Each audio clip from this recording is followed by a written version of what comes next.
Indonesia adalah negara yang sempurna. Bayangkan saja, kekayaan alam yang begitu melimpah, kita punya segalanya. Tanah subur yang mampu ditanami berbagai tumbuhan, bahkan di Papua katanya akan ditanami sawit. Kekayaan abadi kita memang keren. Pra kemerdekaan, rempah-rempah kita menjadi harta karun luar biasa bagi para pelancong Eropa dan sekitarnya. Hewan-hewan di Indonesia pun tidak kalah keren. Banyak hewan eksotis Asia Tenggara yang sangat menawan bahkan langka di dunia. Tidak berhenti sampai situ, adat istiadat, budaya, bahasa, dan tradisi setiap suku menjadi destinasi tersendiri bagi para turis. Mereka datang jauh-jauh dari negara masing-masing untuk melihat tari kecak di Bali, sopan santun Jawa, dan bangunan-bangunan unik setiap daerah di Kalimantan dan Sulawesi. Bahkan katanya di Sumatera masih ada dinosaurus, dan itu sangat keren.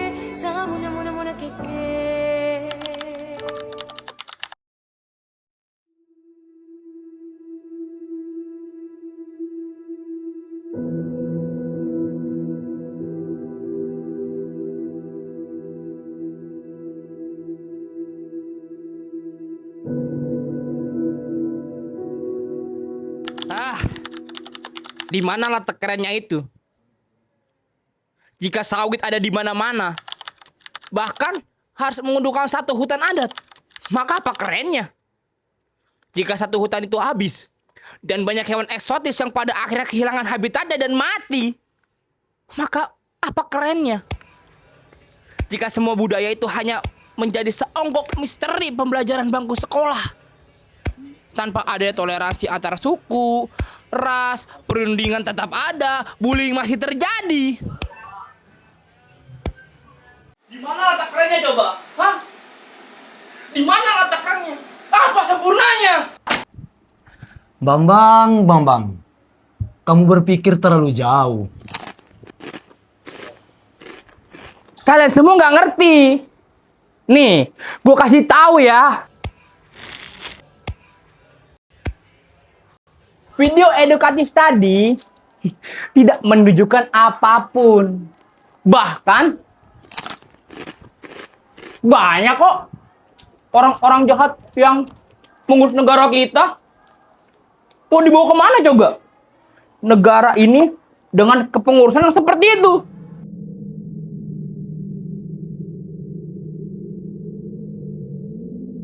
Intinya begitu. Indonesia ini gak sempurna. Bahkan, coba kalian lihat. Tidak lebih dari tanggal merah biasa. Tanggal merah ini sudah kehilangan esensi pahlawannya. Nasionalisme dan patriotisme pahlawan masa lalu sudah tidak terasa. Anak zaman sekarang sudah tidak cinta lagi kepada negaranya sendiri. Percuma kita punya alam yang keren, tapi pemerintahnya hanya fokus kepada sawit. Percuma kita punya hewan-hewan yang eksotis. Akan tetapi, perlahan mereka semua akan menjadi bangkai dan mati gara-gara kehilangan habitatnya. Percuma kita punya budaya yang melimpah. Bahasa daerah, tradisi, semua hanya memperburuk keadaan. Ini semua gara-gara pemerintah. Saya ulangi sekali lagi. Ini semua gara-gara pemerintah. Paham kamu?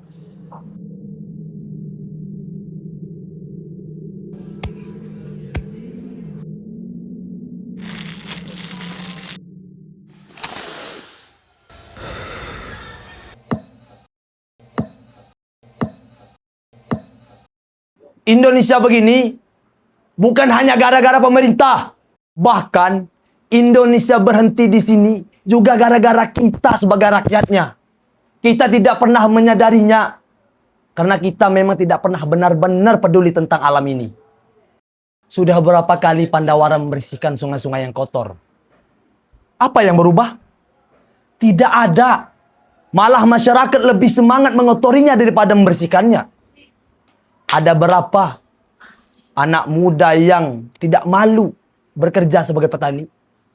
Sangat sedikit. Semua hidup dalam kungkungan rasa malu dan gengsi. Tapi Percuma. Asep, pemerintahnya yang salah. Kamu malah membela mereka. Emang kamu siapa? Kamu buzzer. Coba deh, kamu lihat contohnya di Kalimantan. Berapa kali banjir bandang? Berapa kali pemadaman listrik? Itu sama sekali tidak menutup fakta kalau kita juga ikut bersalah. Salah apa? Hah? Salah memilih Salah bertingkah.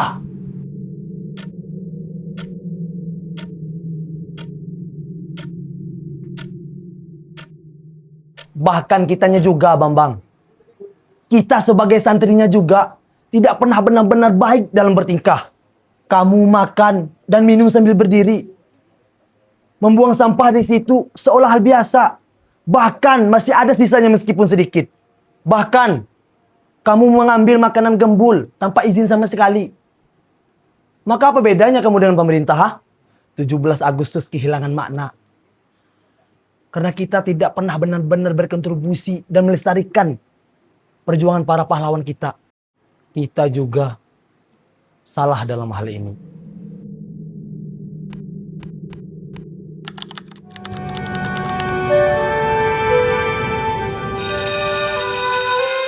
Indonesia adalah negara yang sempurna. Apakah ada kekurangan di sini? Tanah subur, hutan hijau melimpah, fauna berspesies yang tidak sedikit, dan budaya yang tidak terhitung. Apa yang kurang? Apa yang tidak kita punya dibanding negara lain? Kualitas personal.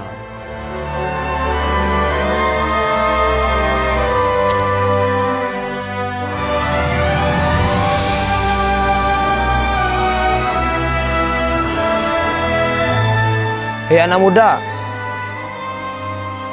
kalian cinta tanah air tidak? Kalau kalian cinta, cepat bantu saya memunguti dedaunan ini. Jangan biarkan Indonesia kotor gara-gara kita tidak peduli padanya. Siap, Kapten. Kita buktikan cinta kita. Para santri kepada tanah air.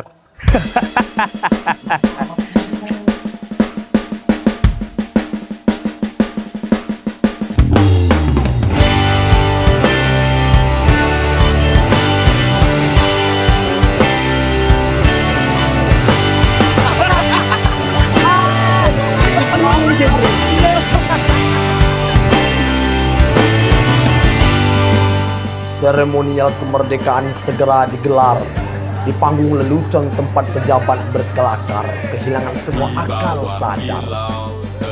Pengibaran bendera diiringi lagu Indonesia Raya hanya menjadi tren para pejabat penuh gaya. Dengan kebijakan yang terbungkus tipu daya, dengan lantunan Undang-Undang Dasar 45, terseliplah unek-unek dangkal puluhan karma, dan dipastikan rakyatlah yang menjadi penerima. Teks proklamasi yang dulu gagah dibacakan pahlawan, sekarang hanya menjadi naskah drama pencitraan, di mana pemimpin bermain pahlawan-pahlawanan dalam mengatasi sebuah masalah sebagai seorang relawan.